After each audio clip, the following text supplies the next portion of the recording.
Buck Owens and the Bakersfield Sound, two things that any country music fan will know all about. But did you know it all started here? They're gonna put me in the movies. Back in 1960, Buck Owens and later the Buckaroos put Bakersfield and that unforgettable sound on the map.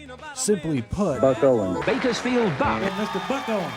Buck was a big deal. It's what brought us here to the Crystal Palace and the place that Buck built. So we're going to meet Jim Shaw. He's actually been with the Buckaroos since the 70s, since it began. He still plays in the band today, and he's still an integral part here at the Crystal Palace. Jim, Hi, Tim. thanks for having us. You bet, my pleasure. This is great. I've always loved the Crystal Palace, but to get a behind-the-scenes tour with someone like you is special.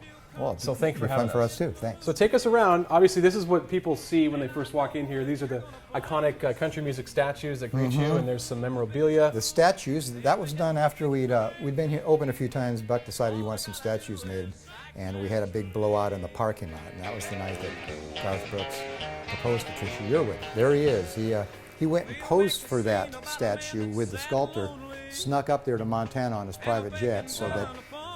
Showed him the ring so he could put the ring on his hand. I've got a tiger by the tail, it's plain to see. So much history, all in one place, a place that's visited by hundreds of thousands of people each year. And some of Buck's most unforgettable memorabilia, including his signature red, white, and blue guitar, on display here. When you look at that bar. But it's what visitors see at the back of the palace that has them talking. Jim Shaw tells us the story of how Buck's iconic Buckmobile, a 1970s Pontiac convertible, ended up here, behind the bar. You had to build the entire Crystal Palace around this car. Right. We had a lot of construction people and people wandering in and out, so we kind of worried about it being up here.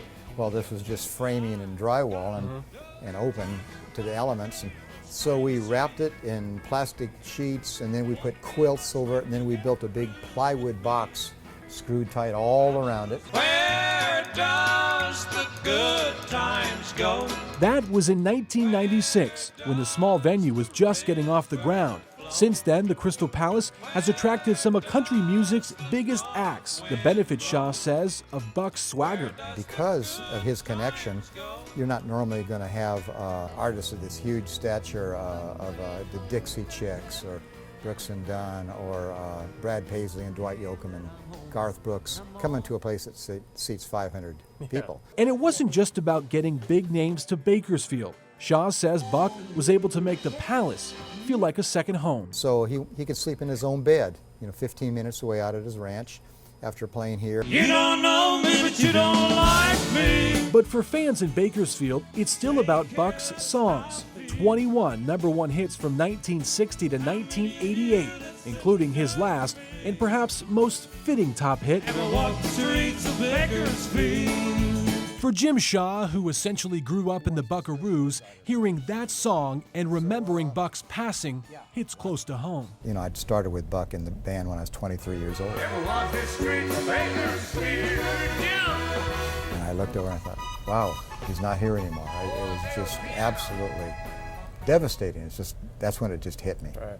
I'm never going to see him up there 4 feet away singing. And nothing else matters. Shaw says the palace serves as a tribute to the man and the music that was made right here in Kern County, hoping future generations will be able to experience Buck's legendary music and the place he built.